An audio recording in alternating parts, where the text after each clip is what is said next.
Ladies and gentlemen, welcome back to another episode of the What Are We Doing podcast. My name's Levi McCurdy, and this is episode 154. I think maybe last week I had it wrong.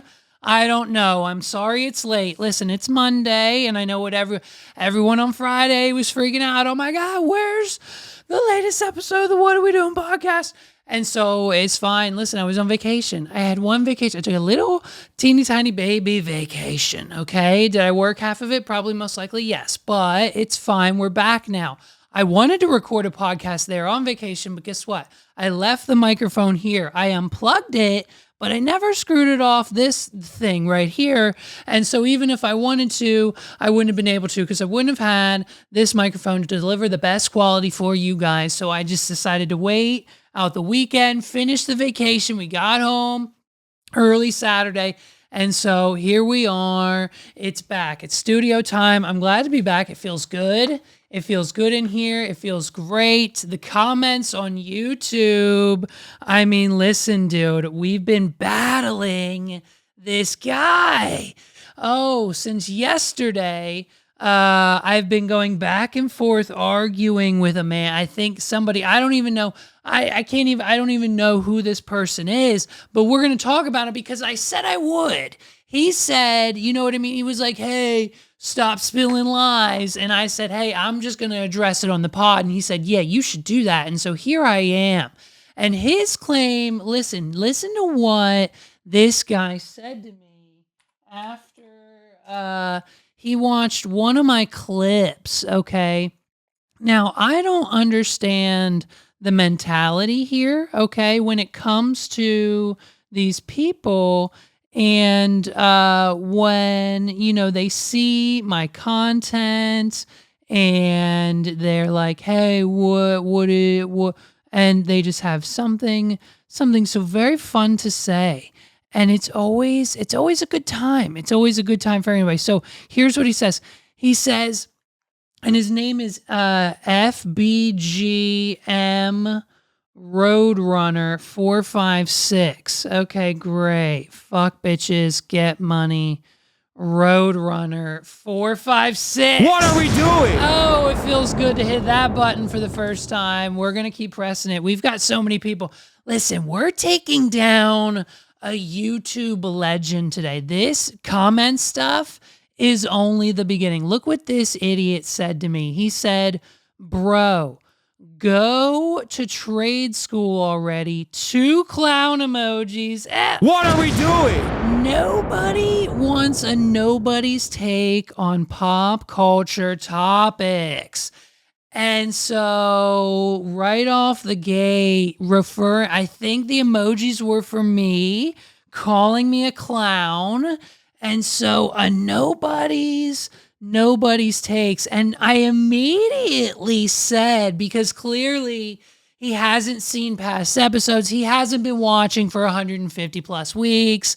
It's fine. We'll educate him. I told him, I said, listen, I just got my student loans forgiven. What are we doing? And so how else do you think, like, instead of paying student loans now every month, how else do you think I'm able to afford my private helicopter and the pilot who flies it every week from central Pennsylvania to New York City just to record this podcast, my guy? What are we doing?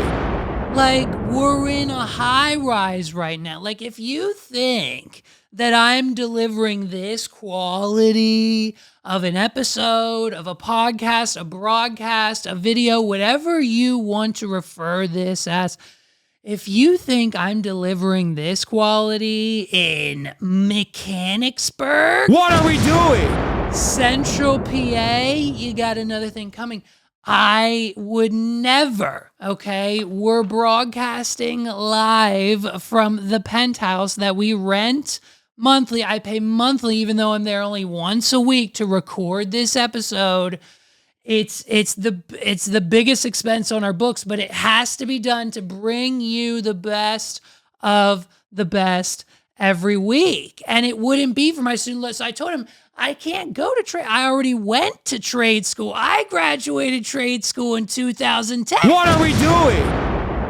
And so then he responded, and he edited it. And I'm not even going to bother looking at the edited version. He says, "You can try lying to one of the viewers who are still in middle school. Thank God the rest of my viewers have graduated from middle school and are now of age to actually watch the show." What are we doing?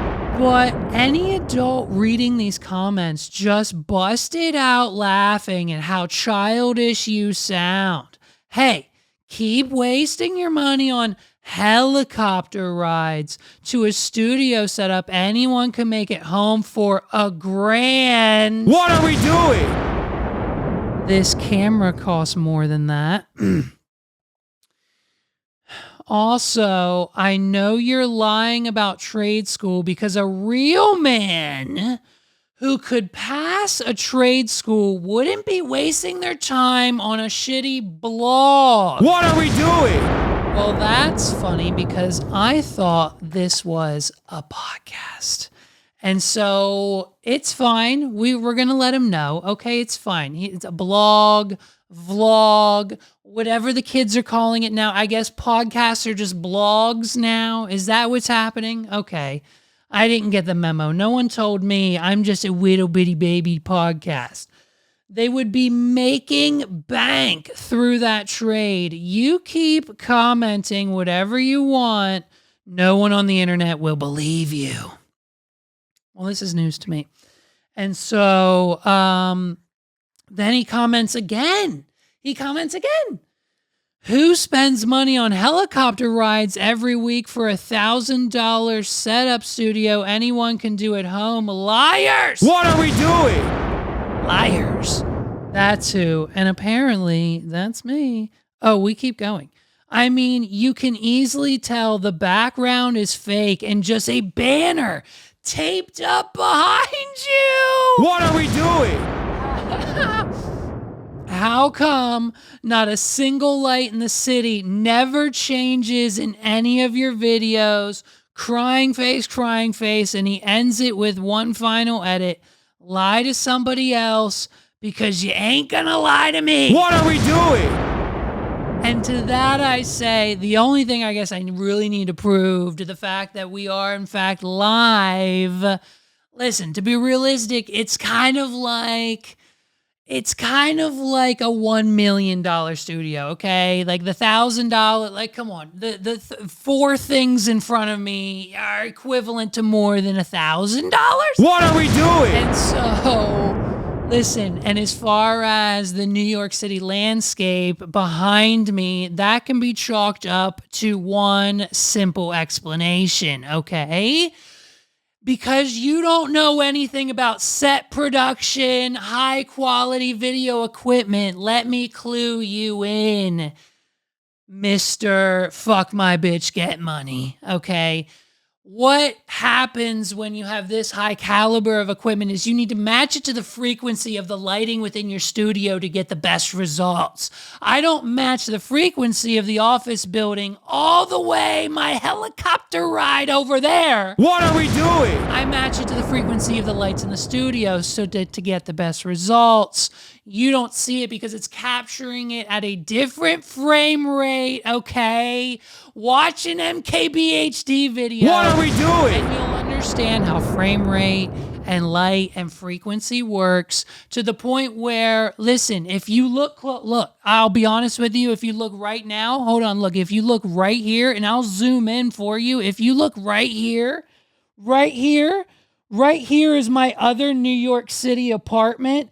And you can see the footage of me fucking the shit out of your mom last night. If you got something to say, say it to my face. If you got something to say, Donald, say it to my face. If you got something to say, Donald, say it to my face. Donald, to my face. Donald, to my face. If you got something to say, Donald, say it to my face. You know what I mean, dude? Like, it's kind of insane that's where we're at. So the comments are popping, bro. The comments are popping.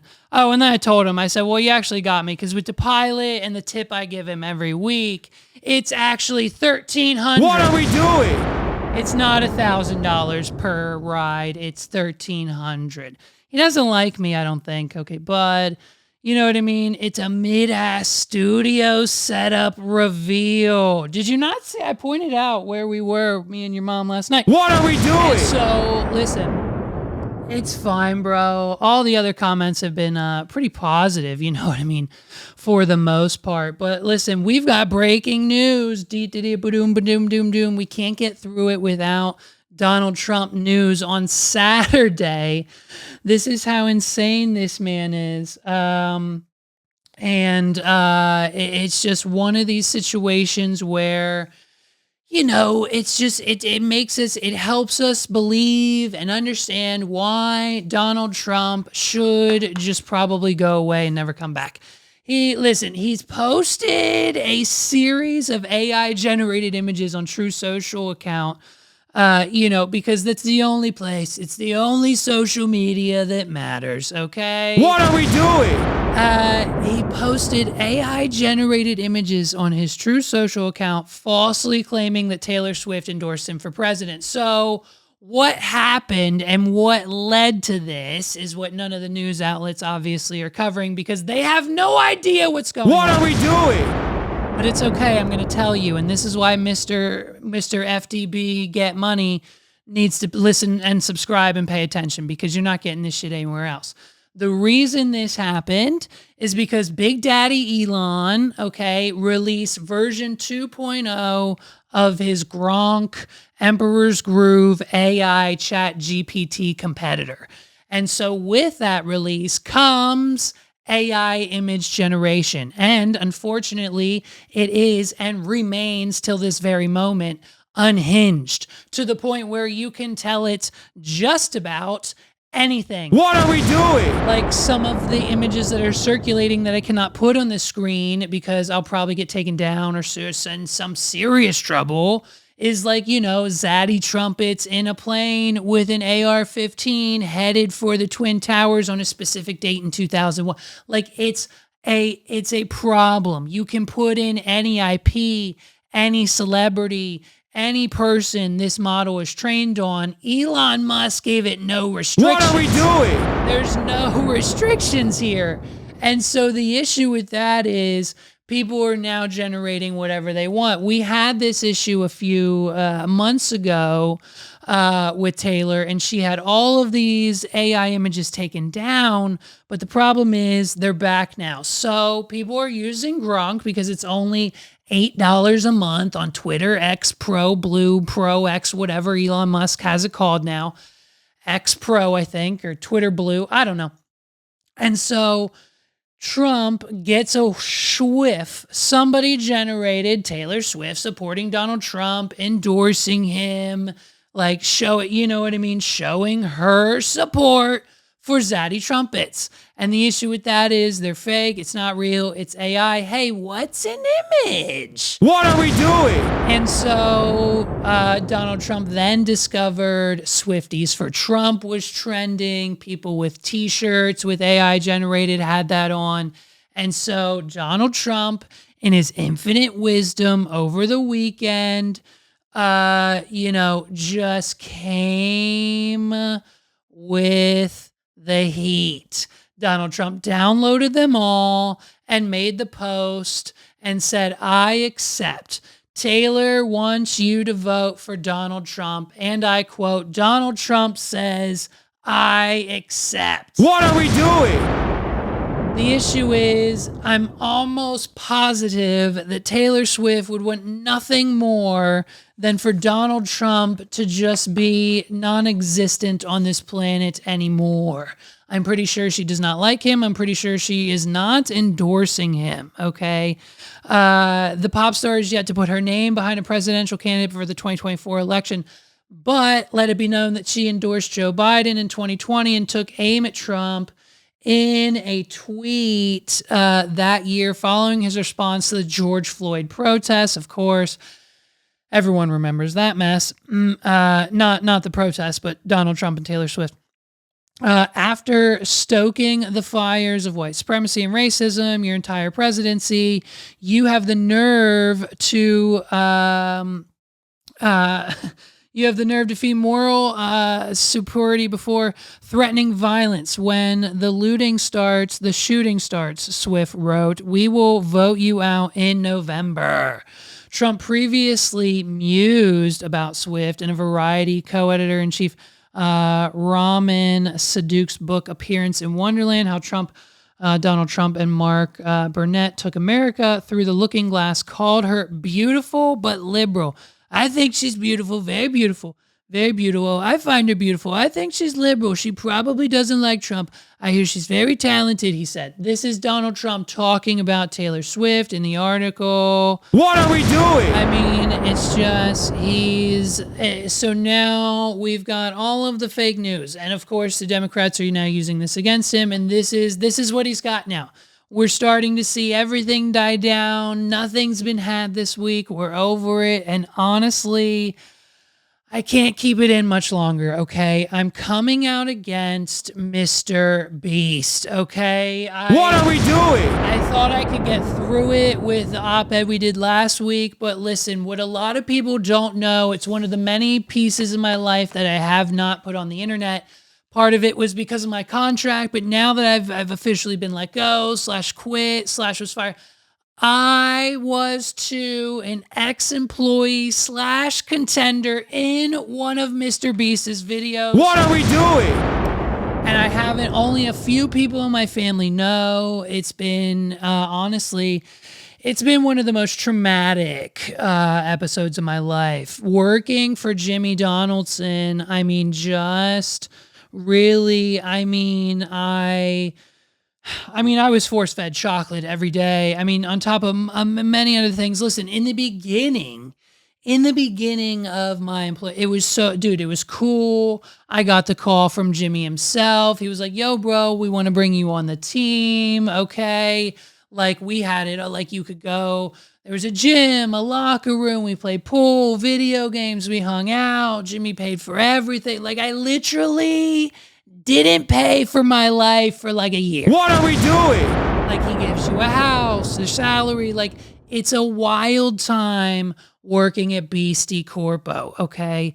And so the issue was like 6 months, 9 months into the whole thing, things started getting weird, okay? Like, you know what I mean? Like, it's, and this was I kind of came in the beginning /middle of, Ava's transition. Like, everyone was on board. We love her. We're allies on this podcast all the way, okay? And we love it, okay? But the issue was, like, it started, like, around the office. It didn't start with me. Like, it kind of, like, I was, like, one of the last people. I was, like, Ava's friend, like, kind of till she left. We still kind of talk now, but, like, it was a situation where, like, she started swinging her dick around the office. What are we doing? And so when it came time, that aside, when it came time to do the video that I was promised, so when you get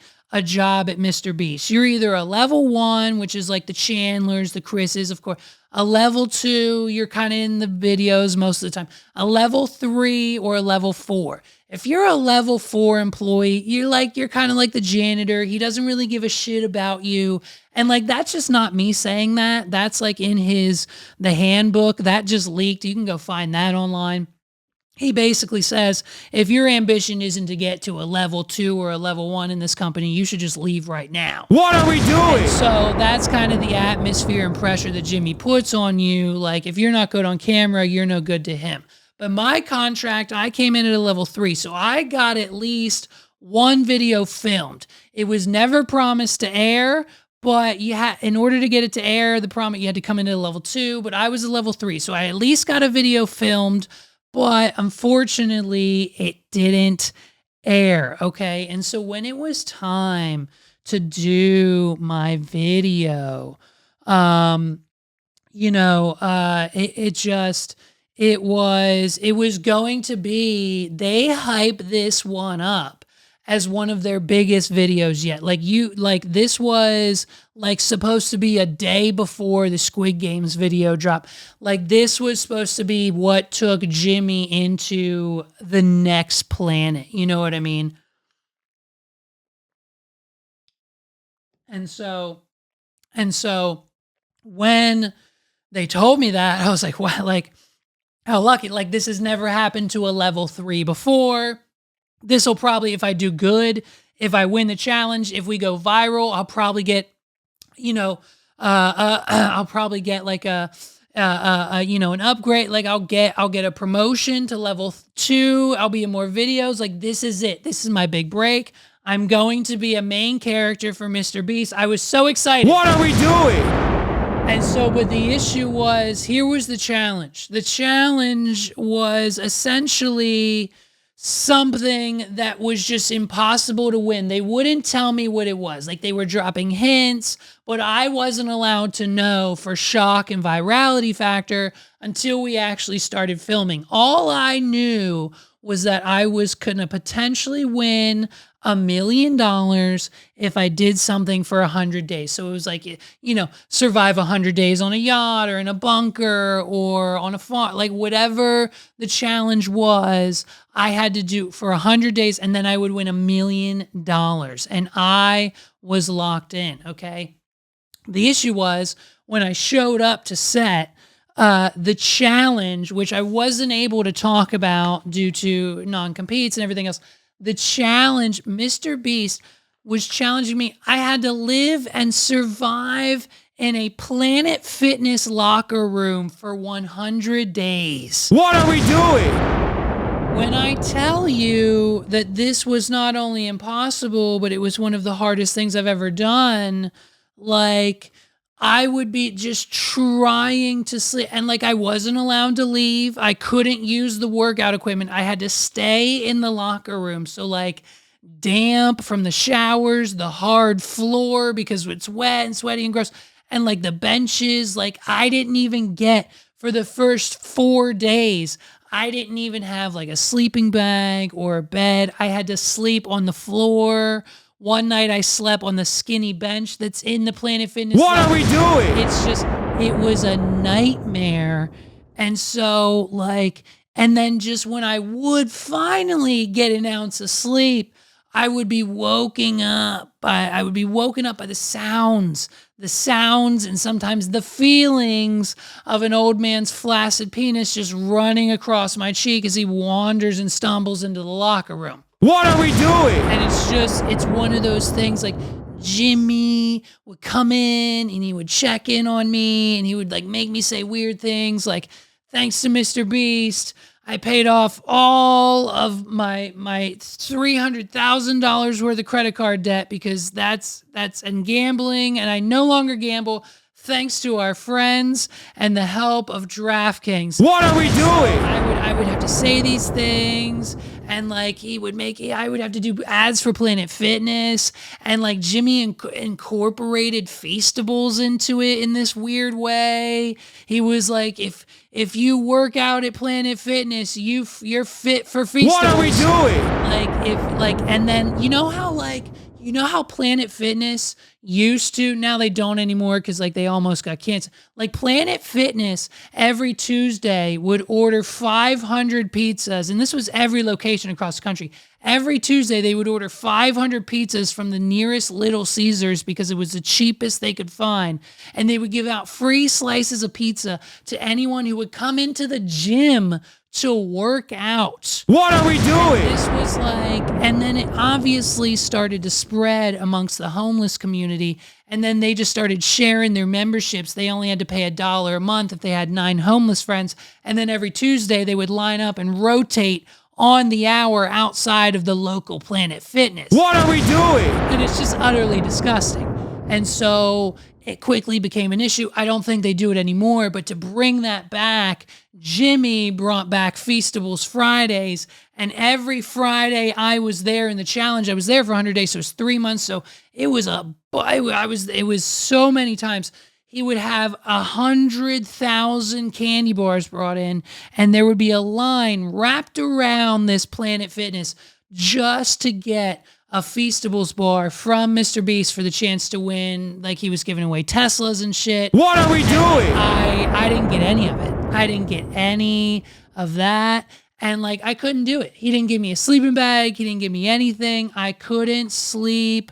And he, every day he would come in and remind me, if you cross that line, you're out. Your family's depending on you. If you cross that line, you're out. You know what I mean? Like, it's one of those situations where like I wasn't able to really do anything about my living situation other than quit. So I gave up. I forfeited everything. I was wet. I was hot. It was uncomfortable in there. Like, I started to crack, dude. I started to crack, and it was literally 97 days in. Like, I made it that long, and honestly, like, he literally at the time, and this is part of the bullshit fucking shit that you sign when you're an employee for Mr. Beast. At the time, he offered me, he was like, okay, well, Levi, since you made it 97 days, I'm going to give you a Tesla and one of those Chipotle for life, like David Dobrik gift cards that he used to get. Okay. And I know you're like, okay, well, what the fuck, Levi, you didn't get $1 million. What are you complaining about? You got a Tesla and free Chipotle for life. What are we doing? What's wrong with that? Well, I'll tell you, did I get the prizes? Oh, I got the prizes all right. And the prizes consist of a $6 Hot Wheels Tesla. What are we doing?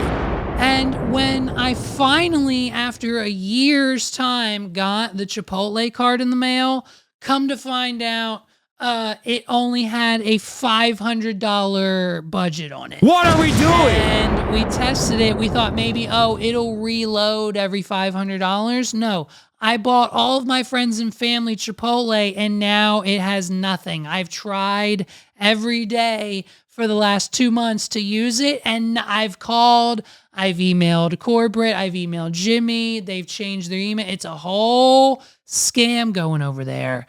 I'm just saying, look out for Mr. Beast. What are we doing? Okay. And apparently, like, it's like, listen, this is it. Basically, with my testimony and everything else that's out there, it's done. We did it. We finally officially canceled Mr. Beast. Okay. And according to the statistics from his website, by the way, okay, viewstats.com, Mr. Beast, his main channel, saw 153 million views less in the last month. What are we doing? And 153 million less for Mr. Beast is a big deal. Now, a lot of people would say and then speculate that that would cost him upwards of $700,000. But if we look at his posting schedule, you will notice, just giving him a little bit of the benefit of the doubt, you'll notice that he didn't post one less video this month and like 10 less shorts or something. So like his views would normally be down. Okay, now the only other news that we have coming out about good old Mr. Jimmy to wrap up this cancellation piece, because we've got others coming. What are we doing? We're canceling at least one more today, and it breaks my heart to do it, but it's happening, okay? Jake Paul's former manager. What are we doing? Was somehow allowed to compete in the Amazon Prime show Beast Games. And with what we reported on last week and everything we're seeing online, it's not going good over at Amazon. What are we doing? And so apparently the execs over there and good old, Daddy Amazon, what's his name? Daddy Bezos, isn't happy with the kind of downfall of the Beast brand while all this is going on in the production of his new $5 million game show. What are we doing?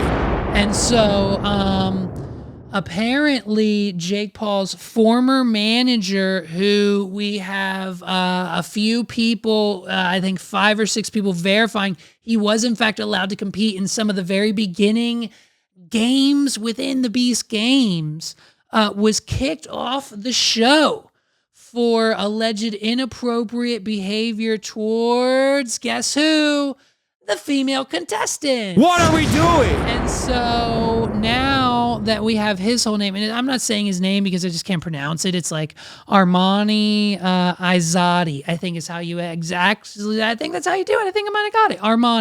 Armani, Jake Paul's former manager, not so nice with the female contestants. He was previously charged. Oh, and get this. We Googled him. He was previously charged with battery, kidnapping, pimping. Like, dude, getting snagged for pimping? What are we doing? How do you, I thought the last time that charge was given out was with Snoop Dogg. You know what I mean? And robbery. He pled guilty to the pimping charge, by the way. Of course. Why was he allowed to compete, Jimmy? What are we doing? So it's just kind of not looking good. And with my ex-employment testimony that was 100%, 100% made up, we should be witnessing the downfall of Beast Co. You know what I mean? And so, speaking of which, listen to this. Great news, everyone. What are we doing? Apparently, every social security number that ever existed has just been splattered all over the internet like confetti. And listen, I figured it out, okay? I've had a few days to think, and I have a brilliant idea. What are we doing? Maybe, just maybe, it's time to stop with the godforsaken social security numbers for everything. Hey! What are we doing? Okay, they're about as secure as a paper bag in a hurricane, so why are we still clinging to this ancient system like it's a holy grail? I've said it so many times. Your phone number is more secure or should be more valuable to you than your social security number. What are we doing? Listen, me alone as a person, now you'll never be able to find your accesses, but me as a person, as a business owner, I have a list of 15 individual social security numbers. They're not that secure. What are we doing? It's a situation where I'm surprised this hasn't happened sooner. Let's break it down, okay? This thing shouldn't really, now that it's all out there, it shouldn't exist, okay? Your social security card is a flimsy piece of paper that's mailed to you as if it's like a birthday card from your grandma, okay? As soon as you're born, your parents fill out the information at the hospital, you get in the mail, okay? And if you ever, which I'm pretty sure I have, I might maybe kind of sort of, I think I have potentially have already done this for all of my family members, but if you laminate it, what are we doing? Congratulations, it's now invalid. So, relying on a technology that can be destroyed by lamination, it's a lamb-a-freaking-nation. You know what I mean? It's insanity. And so it's the same prehistoric technology that we use to prove who we are on the internet, a place where, may I remind you, anything can be hacked or leaked faster than you can say identity theft. We're not. What are we doing? All paying for the proper services to be protected here. So listen, these cards have been around since 1935. It's before computers. It's before the internet. It's before anyone even thought that a phone like this or this video that you're watching it on would be anything other than a box attached to a wall or in a briefcase that you only keep in your car. Okay. So if you went back to when social security numbers and cards were first issued to American citizens and had an iPhone 12 with you, okay, that's how I afford the helicopter rides. I only have an iPhone 12. I haven't paid on this phone in 12 years. That's how I can afford the helicopter. What are we doing? And so, you'd be, if you whip that out back then, you'd be at the stake for witchcraft. So Fast forward, here we are in 2024, and we're yelling at each other through the internet. I've got dudes who are fucking my bitch and making money on YouTube, commenting, telling me I need to go back to college for some unknown hatred of a reason. And yet the US government still has us shackled to a not so basically secure numbered system that predates sliced bread. And guess what? Like now, basically because of this hack, it's not secure. 0% secure. So you can't even call it your social security number. It's just your number. Okay. But yet it's still our golden, like you still need it. You can't go to the bank right now and buy a house without it. You can't rent an apartment. You can't lease a car. You can't go back to college. I can't go back to trade school now because I don't have a social security number, FBG. What are we doing? You know what I mean? Like, it's like you can't, it controls whether you get a job, like data breach or not. So like, so here's the issue. Here's the breakdown. Here's everything that happened. What's the company's name? The company's name is the National Public Data Association. Ever heard of them? No, you haven't. No one has. What are we doing? And neither did I until we decided that, they needed to collect every piece of background check data on the planet when they got hacked, okay? And who uses the data? Of course, everyone needs background checks. It should just be the government. It should just be employers. But of course, we've got landlords, employers. Anyone who has $100 can go online and get a background check on the average citizen, okay? They use this info to decide whether or not you're worthy enough to rent from or to get your dream job that barely covers your $17 lunch. What are we doing? And so, because, nothing stays stable, like our economy, like everyone, listen, we're teetering on the edge of financial ruin. And now the National Public Data Company has been quiet. They've been quietly assuming that, like our entire treasure trove of personal info was their gold mine. And so back in April, they got hacked. Their response was a tiny little kind of oops, our bad note on their website, a blog post. They updated their website with a blog post in 2024. What are we doing? If I could get 5 of my clients to do the same thing, we'd be looking real good. But, it's an issue. So they updated their blog that no one really saw. And so, like, they just said, oops, our bad, no biggie, right? Except that's where there's no real data privacy laws in this country. So no one really even blinked an eye, okay? Almost no one. Some random identity protection company caught wind of this, and some of their clients decided to sue. A Bloomberg reporter stumbled upon the lawsuit, and now here we are 4 months later, finally finding out that our data has been out there all this time. What are we doing?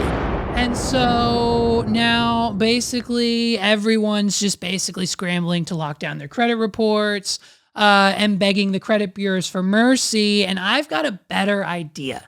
Instead, how about, hear me out, listen to this. Hey, if you're the US government, I know you're listening probably, or if you're Joe Rogan or you have anyone with power, Elon Musk, listen up.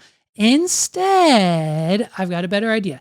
How about we stop using social security numbers for everything? What are we doing? And we slap together a real data privacy law and maybe regulate how credit reports are run, or we can just keep sitting around with our thumbs up our asses waiting for the next massive data breach. That's most likely more than 2.9 billion lines of personal info that's just out in the world. And it's selling, I think right now, I think it's on the black market. What was it? 3.5 million Bitcoin? Bitcoin. That's it. We're dealing with Bitcoin and social security numbers from 1935. What a time to be alive. Your data is out there. It's not safe. Who cares? So post whatever you want. What are we doing? Keep posting frozen meals and pizzas for $1 on Facebook Marketplace. Keep posting pictures of your children. The internet's not real. Taylor Swift doesn't endorse Joe Biden. I mean, it's all AI. It's all AI at this point. And that's why, listen, I told my friends, I'm going off the grid. I'm going off the grid and I'm getting a new phone number. I'm changing my name and no one's going to hear from me for 15 years. And then I'm going to pop up again maybe, But other than that, that's it. I'm kind of done. I'm done with being a citizen. We're going to move to Dubai for tax reasons. It's where the companies are held now. What are we doing? So it's what we do. And on a lighter note, before we get to this final cancellation, we've got a real treat. We've got a real treat for everybody. And I thought, I thought we were done. I thought she learned her lesson. I thought her mom and that mean lady from Dance Moms gave JoJo Siwa a talking to. Okay? What are we doing? Essentially, what's going on now is we have a new dance from JoJo. Do we have audio here? What's the audio sound like? Oh God, they're gonna copyright us. Let's just do it with no audio. We'll put our own audio in for this segment because we've got a new dance from Mrs. Siwa. And if this one isn't better and even awesomer than the last one, go back. I don't know what is. So if you're tuning in now, get ready, grab a snack. We're going to learn this together and make fun of JoJo Siwa. This dance, look at this dance from JoJo Siwa. This is her new dance. And I mean, it's dare I say elephant-like. I mean, oh, yes. Oh my God, look at this. So here's the elephant. There it is. Oh, go back. Can we go back? No. We can't go back. The controls don't work. F you, Facebook. Let's just watch it again. So here comes, let's analyze this. So the scooping is interesting. What we need to figure out here with JoJo Siwa is if she is in fact a better dancer than Raygun, this Olympic dancer from the Olympics. I'm not going to speak on Raygun this week for a variety of reasons. What are we doing? Because, listen, everyone is shitting on my girl, okay? She made it to the Olympics. What are we doing? And so the same way that everyone quickly switched up on the boxer, like remember when everyone was like, hey, why'd they let this person box this female in the Olympics? And then once everyone actually read the article, Joe Rogan, everyone realized, oh, she's actually allowed to be there. Go you, you're winning, boo. Do your thing. Win, girl, win. But when it comes to Raygun, the whole bit is, no, she's canceled. Get her out. She's a scammer. She stacked the deck. She's the worst. She's the worst. She killed democracy. She's worse than Joe Biden. What are we doing? When it comes to killing democracy, because she apparently had her boyfriend on the committee and her friends judged her there. Listen, if this was the best that they could do, this is the best. They sent her, and apparently, according to other podcasts, according to, the Church of What's Happening Now, this was an attack on the people who really worked hard to get to the Olympics, to the point where we just need to do this person. They should strip Raygun. What are we doing? Of everything. And to that I say, hey, if your daughters can dance like that, why aren't they in the Olympics? What are we doing? If you can do better, why weren't you in the Olympics? What are we doing? I'm going to keep hitting this button until I get a genuine answer. For everyone who is hating on the Australian breakdancer from Australia. So, it's a scam. She scammed us all. Listen to me right now.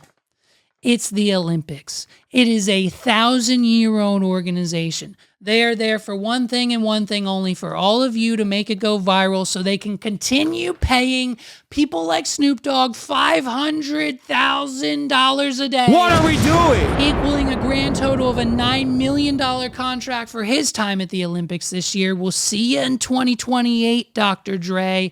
We're headed straight to LA. Let's go. And so, like, that's where we're at. So for anyone hating on Ray Gunn, I will say it again. Why weren't you at the Olympics for what you're so good at? What are we doing? Go ahead. Put them up. Why weren't they there? And if you're saying, oh, Levi, I'm not a breakdown. Oh, I don't know how to breakdown. I don't know anything. But other people did. Why weren't they there? What are we doing? So we need to figure out who's a better dancer, JoJo Siwa or Ray Gunn. So let's say the jump, this. Oh, the look at my titties move, like shake them, girl. And you know when she's on stage in her leotard, it's going to be even more exaggerated. Let's keep going. It's our guilty pleasure, the prayer and the step. Thank God, Jesus. Yes, sir. And the break dance, the cha-cha, the salsa, the step, the side. Oh, the mime. We love it, girl. Keep going. Do it. Hit it. Yup. Hit it. Yup. And then the elephant. Do we approve of this? I don't know. What's better? The Ray Gunn kangaroo hop? What are we doing? Or the JoJo Siwa elephant? We need answers. Let's find out. We're going to ask the audience. FDGB, man, I need you to comment if you're still watching. Hopefully he subscribed after his segment in the beginning of the episode. We need to know what we think about JoJo Siwa and the elephant versus Ray Gunn and the kangaroo hop, because I'm pretty sure they're similar. If Jake Paul is allowed to go to the LA Olympics in 2028 for boxing, JoJo Siwa should definitely be there. Now, they're not doing breakdancing. Maybe they'll do regular dancing. I don't know. But everyone's blaming Ray Gunn, even though the decision was made before she competed. What are we doing? Get your facts straight, folks. So, the elephant. I'm sorry. I keep going back to Ray Gunn. It's all about JoJo Siwa. Back to her. Just the elephant. Oh, God, she loves it. And, like, it's probably just a metaphor for, like, the dick she wished she had.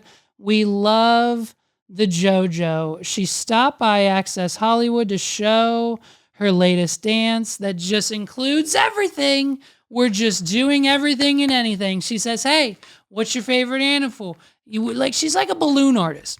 JoJo Siwa is the balloon artist of the dance world. What are we doing? At this point in time, she is only doing this to make that mean lady from Dance Moms. Can we pull up the clip of JoJo Siwa getting yelled at on Dance Moms? Where's that at? Let's see. Her name is Abby. Abby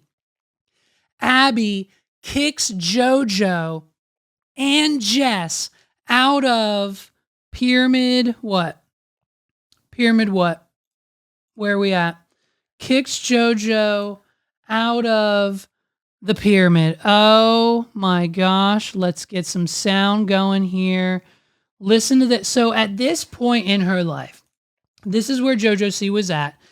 And basically when she is doing this, the elephant and the dance and the goth and the makeup and all of the outlash now that she's an adult, the only reason for it is to prove this Abby woman was wrong. She is doing it because she knows Abby is watching and she hates that she is doing it. If you think that for 1 minute Abby approves of this, oh, you've got another What are we doing? Abby is livid. Watch that. Look at how she was treated by this woman. Next we have JoJo. JoJo, here we go. You were 5th in the competition. Oh, already off the bat, pissed. Look at this face. What are we doing? She's not happy. JoJo, from the beginning, at the age of 3, has always been number 1. And now she's 5th in the competition. I mean, it's a situation where, look at this reveal. Next we have JoJo. JoJo. Oh, the look, her mom. Oh, her mom. Look at her mom. JoJo. Disappointed, pissed. She knows what's coming by the mom. Oh, the mom. You were 5th in the competition. You're 5th on the pyramid. Sometimes you act like a 5-year-old. Maybe 5 is your lucky number, or not so lucky number. She did a good job last week. Here we go. This is it. What are we doing? Mom steps in. Oh, the moms step in, and look at all the other moms. Oh, look at each one of them. Each one of them has the same face on. When a mom steps up to Abby, it's almost a suicidal sacrifice of you and your daughter's position on the team and her future career as a professional dancer. These moms are looking down, looking off to the side. They want nothing to do with what JoJo's mom is about to say. What are we doing?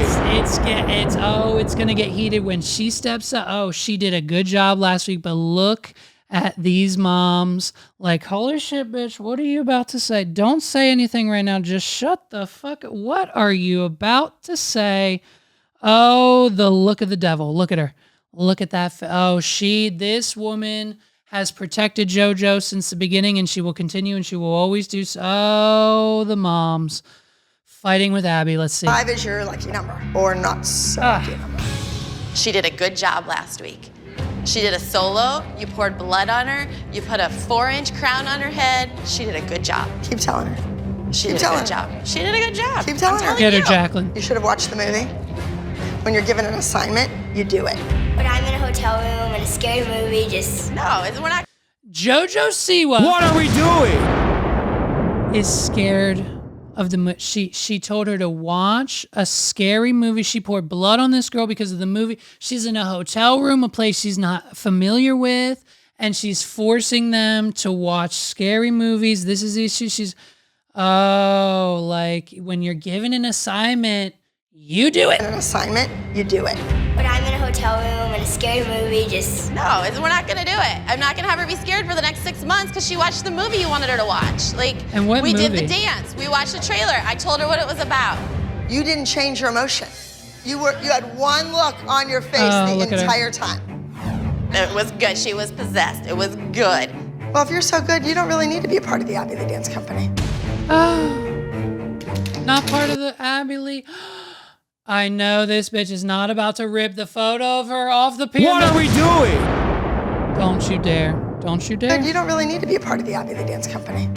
All right. Are we done? Can you put her picture back up? She deserves to be on the pyramid. She was in the group dance. She deserves She deserves nothing. What are we doing? I would have punched this woman in the face. And first of all, who is she yelling at? Because the person she's arguing with is over here. That's weird. But also, like, hey, I would have yelling at me about my kid like that, honey. Let's be a little less aggressive.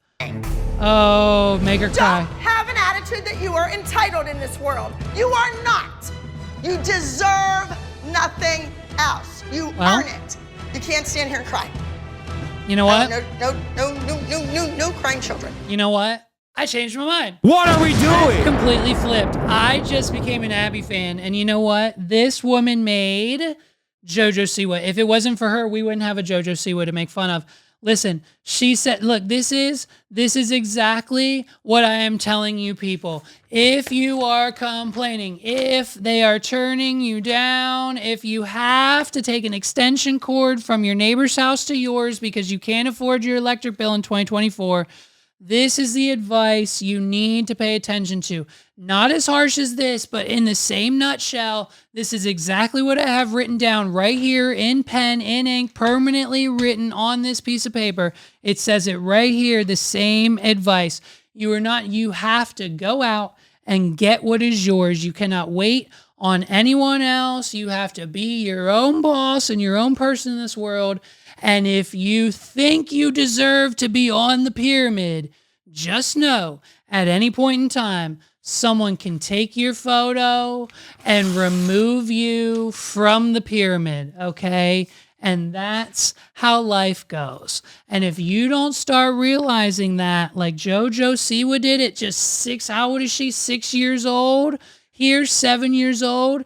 Then you've got a long thing coming if you're older than that. And if you're way older, What are we doing? is start the realization time that changes need to be made, because this is the advice. Listen to it again. She deserves to be on the pyramid. She was in the group dance. No, She deserves nothing. nothing.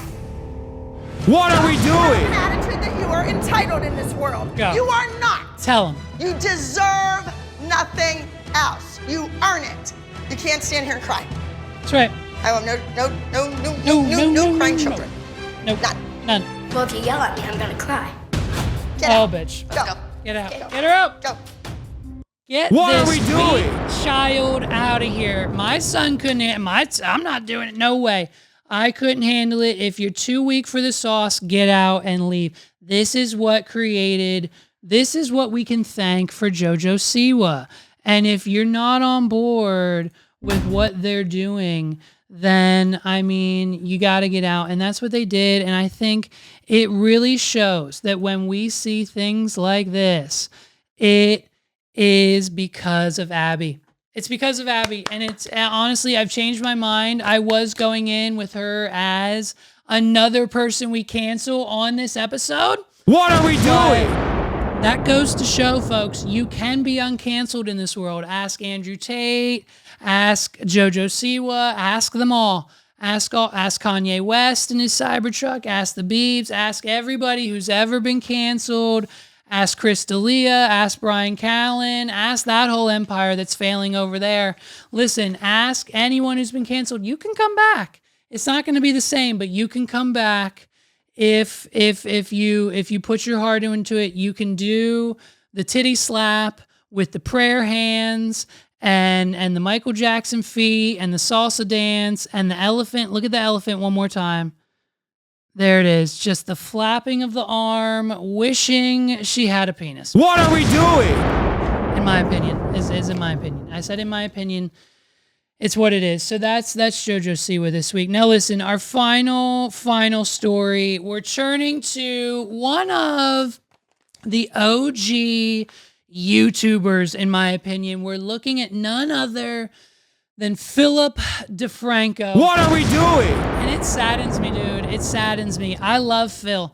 I was just watching one of his shows the other day, and Megs turns to me and she says, You still watch Philip DeFranco? And yeah, man, up until about 72 hours ago, after I did some deep digging, because I thought, what's Phil been up to, and what's with the set? What's he doing? And I found some very interesting, disturbing things. And for me, it's 3 strikes, you're out. What are we doing? And it's honestly the tell-old tale of hero turned your average influencer, okay? It's happened to Dobrik. It's happened to the generations before and after him to come. These YouTubers are coming out. The MrBEAST is now falling. Like every single time you think you're at the top, they bring you back down humbly. And so, listen, man, I was a fan of Phil, okay? I was a Phil fan. My sister and I would watch him during the summer of 2008, 2009, 2010, way back in the day, before he even had SourceFed. Once he got SourceFed Nerd, the Discovery buyout, life after Discovery, I have been through every iteration of Philip DeFranco. I've bought the merch. I've been on the Patreon for a while. Like, I've been through every iteration, every season of Philip DeFranco. What are we doing? For at least, it's been since 2010. So what are we, 10, 12, 15 plus years? I have been subscribed to Philip DeFranco for 15 plus years. So you can understand why everything that I say from here on out comes with a heavy heart, because it's unfortunate where he's ended up. And it's a sad tale. I mean, just thinking back to the SourceFed days and like supporting him with the funds, like to get his own space, even though he didn't have the backing of Discovery, and like Amanda and the behind the scenes, and they would ship out the posters and the shirts and the perks. What are we doing? And it was this triumphant like thing for Phil, and the supporters supported him, and the behind the scenes and the videos, and just his journey has been this insane thing. Okay. And so this was just kind of something hard to see. So now, like, even a year ago, we were seeing the set and everything he was doing, and it was looking fine. Okay. We got the streamies on the wall. We'll see the set in a second. We've got some video, some footage, and some evidence here that we're going to bring up in a minute. But, you know, like everything as of almost a year ago, we assumed was fine until now. What are we doing? And so it was, you know, it was one of those things where, you know, I guess the pandemic happened. Maybe that's what we're blaming this new era of DeFranco Incorporated on. But, you know, it just seems like due to the nature of his current daily setup, we've disbanded the team maybe. So it almost looks like, you know, this is like a Philip DeFranco does it kind of from his house now situation. So what are we doing? Let's check in on Phil. This was Phil, like I said. Today we're talking about the... Whoa, dude. This is Phil, like I said, a year ago. Okay, when was this posted? This was posted, a year ago, okay? This is the Philip DeFranco show just a year ago. You can see the set. It's nice. It looks decent. It might be virtual. Who knows? What are we doing? It's not as good as my Skyrise, you know what I mean? But it's fine. And so we found this clip. He's talking about tip culture, okay? And he's got some points here that we'll kind of sort of agree on. But just here, let's listen to the quality, the status, our beliefs here for Philip DeFranco a year ago.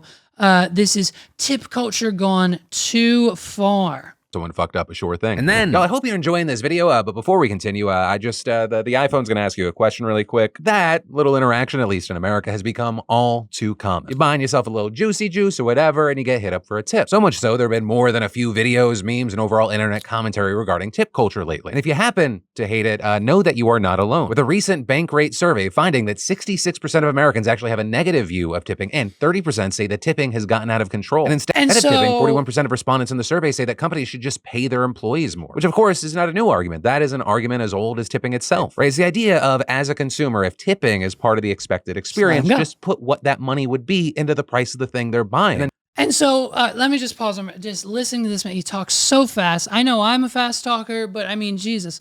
So, and he cuts out all of his breaths. Like, it's insanity. It's ADHD to the max. But so, okay, so and this is just him, this is Phil, he's explaining tip culture, what everyone is experiencing in 2024. What are we doing? And so he'll go on to say, like, this comes from COVID, right? Like during COVID, during the lockdown, if someone was out, like say at Cinnabon, They're big culprits of this. I go to Cinnabon at least once a week, if not 3 to 4 times a week. What are we doing? For my autistic son. It's one of the many 3 things that he actually eats on this planet. So if we actually want to get him some carbs or something in his stomach, we have to go to Cinnabon. And every time we order, they ask me for, do you want to give a tip? Sometimes I do, because my girls always got me. They know me now because I'm in there a lot. But hey, tip culture, every 9 minutes, the iPad's turning around, right, Phil? And pay your employee an actual livable wage. But a lot of what we're looking at now, it came from the pandemic, right? Many customers began tipping in non-traditional spaces to show appreciation to the employees who were putting themselves at risk. Something that has been argued has made those businesses reliant on that generosity. Jonathan Murdoch, a professor of public policy and economics at NYU, saying, with businesses still preparing for the possibility of a recession, they don't want to lock into higher wages. Tipping gives them more flexibility. But some argue that this reliance on tips is having a negative effect for employees, with the director of the Food Labor Research Center at UC Berkeley saying, employers think they're being smart by using tipping instead of raising wages. But really, they're risking losing staff because it's pissing consumers off, and the employees are the ones who have to deal with it. And so with this story, I find myself just having a lot of questions, and I'm hoping you guys can fill in some blanks. Okay, so now here he's going to give his opinion. Let's hear Phil's closing thoughts. And this was a year ago, okay? And we've got his opinion over the next year. We have some of it. It hasn't changed, but here was his opinion a year ago on the tipping. He wants us, of course, he's trying to engage us in the comments. Here we go. Let's hear what he has to say. Right, in general, how do you feel about tipping these days? What's your reaction to kind of the iPad being flipped around in your direction? What jobs do you think it does and does not make sense to have tipping culture? And then, okay, no, he doesn't, but that's fine because we get his opinion. I'm sorry, I thought this video would have given it to us, but we know now, fast forward, that was last year, 2023, we know now he gives us the answer to that question. He gives it. I just wish YouTube wouldn't start auto-playing. Is there a plugin for that? Let's find it. What are we doing? So fast forward. This is what? Is this? This is okay. This is here we go. Here's another clip from Phil. Same set. Okay. And let's just see what he says here. Let's go to 4 minutes. He brings up, he's talking about Jesse Walters and his reaction to fast food workers needing to make 6-figure salaries. What are we doing? Which is obviously hilarious. So he's gonna give his opinions now on what he thinks tipping culture is. This was a few months after he did the bit on tipping culture in America. Ready? Of himself trying to do math. But also, 2, what are your thoughts when it comes to the minimum wage? Someone that's lived in California for a while, I'm more familiar with the costs here. So that's going to affect my thoughts on what the minimum wage should be. And so if you're in another state where the cost of living is lower, you might have a different take. But also, if I can add one thing, and it is something that I have a gripe with. The argument, and this is kind of very more focused on the food services industry, ready? Or coffee shops, or listen to this. Or just things that aren't traditional restaurants. I think a lot of employers have the knowledge that they are not paying their employees enough. And I think part of that is showcased with the fact that how has everything in the last 5 years become a tippable transaction? And I say this as someone that tips every time. But for things as small as I'm buying a coffee at a coffee shop, there's a turn of the screen at that transaction now. Either reading 15, 20, 25%, or some places 20, 25, 30%. And understand that's been embraced because employers do not want to raise the price of their products and they don't want to pay their people better. But they're still passing off an extra cost to the consumer. It's just that they're doing it in a way that's not technically that, and it's an awkward interaction for a lot of people. It just becomes about optics. So Phil is 100% against tipping culture. What are we doing? He claims that he tips every time, which I'm sure he does. But the fact that you go now to these places in the mall where you used to didn't have to tip, it wasn't really you never, even though I'm pretty sure they always had it on the screen, it's probably pushed now twice as much, at Subway, Dunkin' Donuts. You're supposed to tip the person making your Subway sandwich? What are we doing? Hey, hot take here.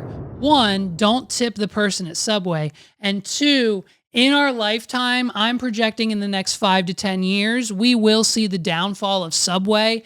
This is the worst year for them yet. They are struggling to make money franchise owners were called to emergency meetings. Like, what do we got to do to get this $12 foot long? Like, it is $15 for a foot long now. What are we doing? And it's kind of hard for these Subway owners to make ends meet when there's one on every block and only 12 people get a Subway sub per week in America. What are we doing? And like, we need to figure out a solution, Subway, because it's not working with the $15 foot long. Like, even the coupons, half of the people won't take because the way the franchise models work, that money comes out of the owner's pocket. The franchise does not reimburse them for that $5 off coupon. The franchisee does not send them in the mail. Corporate does. Corporate sends out coupons for Subway that franchisees have to theoretically legally take, but then Subway doesn't reimburse them for that money. They have to take it out of their own earnings every single time. So Subway's one of those business models that is quickly spiraling down the drain. If you have a favorite Subway, I suggest you go there now before they are ever closed and you never see them again. If you know somebody per se in the central PA area who owns a Subway, what are we doing? I would strongly suggest you tell that person to quickly try to find a buyer for said franchise and get as much money out of it as you possibly can. I don't care how long it's been in your small town. It's a situation where, like, it's Subway. It's not real bread. There's sugar all in it. The tuna's not real, dude. What are we doing? So it's a situation where, tip culture has gotten out of control. So Philip DeFranco, okay, is not about the tips, okay? And so when we were doing our research, coming up with just trying to find what Phil was doing like today, we stumbled upon his new Beautiful Bastards merch drop, okay? And this merch drop is honestly one of probably his best pieces of work, okay? What are we doing? It's so serious. Let's try to find... Where are we getting the merch? Was it this one? Show me the merch, Phil. Show me the merch. Show me the merch. No. There's always a Beautiful Bastards drop. Where was it? Okay, let's find. We don't need to show him announcing it. All we need to really do is take notice to his entirely new set. Now that he has disbanded the team, we're not even getting a 2K output from Philip DeFranco these days. What are we doing? We're getting a 1080 enhanced at the best, and it is just still the same Philip DeFranco show. Ready, watch. It's been the same for years. Nope, what do we got? We don't even have any volume. I muted the site because I didn't want to hear his voice because it's the same... It's the same intro for years. Sup, you beautiful bastards. Welcome back to the Philip DeFranco Show. You daily dive into the news, and we have a lot to talk about. The zoom-ins, the everything. It's like... I'm so greasy and disheveled. It's just, we've got a Philip DeFranco button. What are we doing? I found this. A shout out to the person who found it and made it, and I stole it from, but I stole it from you, and I love it. I'm so greasy and disheveled. And so this is Philip now. Let's get back to a wide shot. Here we go. As you can see from the wide shot, we are sitting in front of the bedroom closet with maybe a new iMac, one of the M1s at least. What are we doing? But it's still just the Philip DeFranco show. And I mean, he's looking skinny. Okay, we know he's probably on the Ozempic, maybe, but like, here he is now. And so, with the disbanding, obviously, of the team, there's no way he still has the team he had in the office pre-COVID, during COVID. There's no way he's sitting in front of a closet with Amanda running around fulfilling Patreon orders. What are we doing? And so why don't we check in the latest drop? Let's go to beautifulbastard.com. And where are we at here? Beautifulbastard.com. Let's just... Beautiful Bastard, Philip DeFranco. And let's check the latest drop. It is these quality 3-pack of t-shirts and 3-pack of tank tops. What are we doing? If you're looking closely, let me see what happens if I zoom in here. If you're looking closely, nothing because the site is responsive. Okay, you can see, let me click on one, we'll zoom in.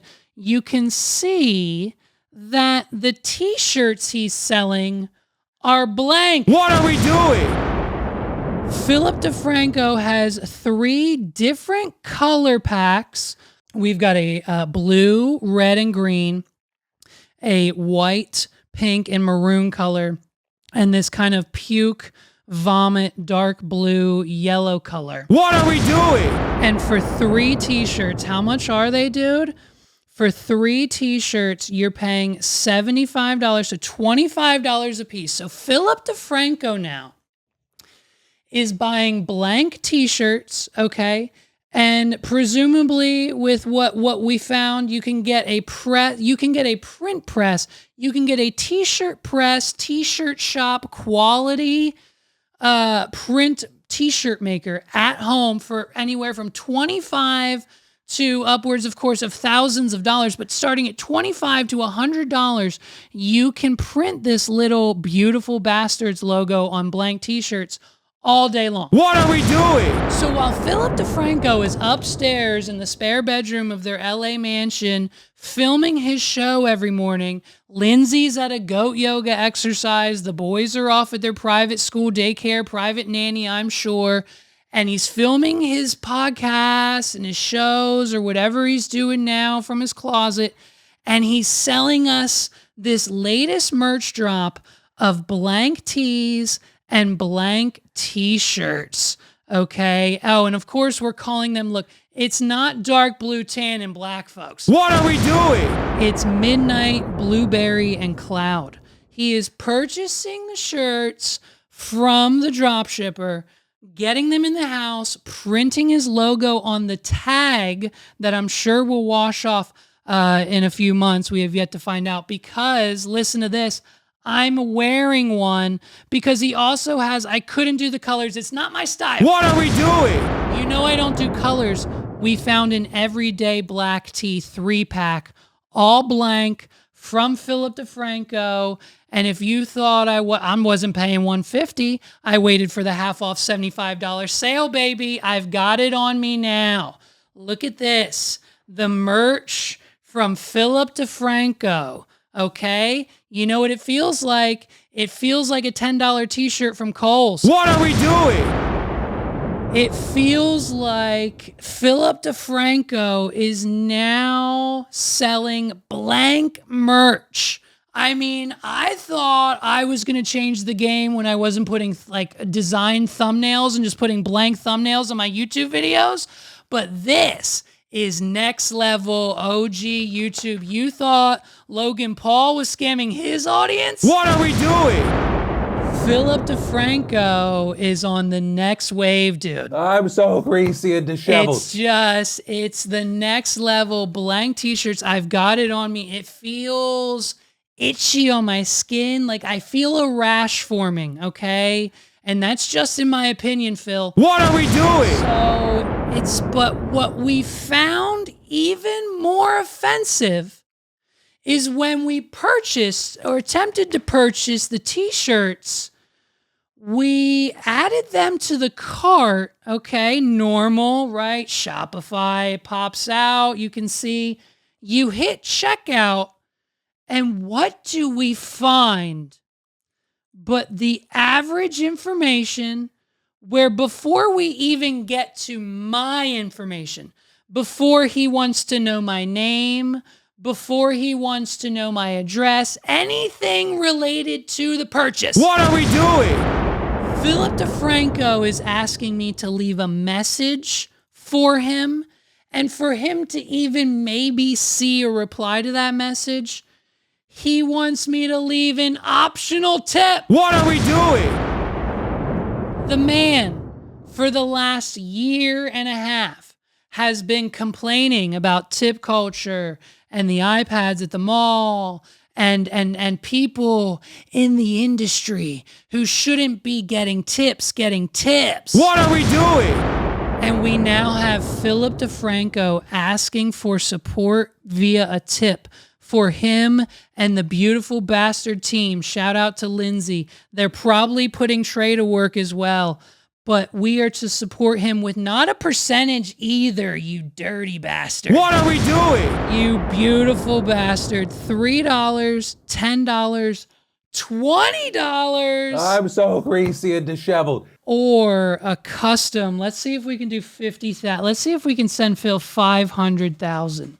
Let's pay off Phil's mortgage and see. There it is. He's going to take 500,000 of my dollars as a tip and donation, and I'm sure he won't be taxed on it. What are we doing? So, wow, dude, we're selling blank merch, broadcasting from the closet. Phil, if you need a helicopter ride, come to the East Coast. I'll pick you up on my way to New York every week. We can get some logos printed on the shirt. Megs has a cricket. What are we doing? Megs has a cricket she hasn't used in months. She's printed a few shirts here and there for me, but she doesn't really use it. So if you need someone to put designs, I'll come up with a little swirly curly Q, like a big BB. Let's just put a big BB on the t-shirts. Hey, what are we doing? Philip DeFranco, beautiful bastard collab coming soon. What are we doing? As long as Philip DeFranco doesn't take anything I said to heart with trying to cancel him here, listen, you can't lie to the internet. We're on to you, Phil. You know what I mean? The spiky hair, the fresh cut. I'm one to talk. I got to go see my stylist. I got to get the fuck out of here. This has been episode 154. Thank you guys for watching another episode, another week of the What Are We Doing podcast. I'm sorry for canceling your favorite creators this week, but it's about damn time. My name's Levi McCurdy. Shout out to you guys. I'll see you in the next one. It's all hypothetical. It's just a joke. Don't take me seriously. I'm on my way out, and if you have anything to say in the comments, make sure you can back it up and say it to my face. I'm you know so what greasy I mean? and disheveled. If you got something to say, say it to my face. If you got something to say, Donald, say it to my face. If you got something to say, Donald, say it to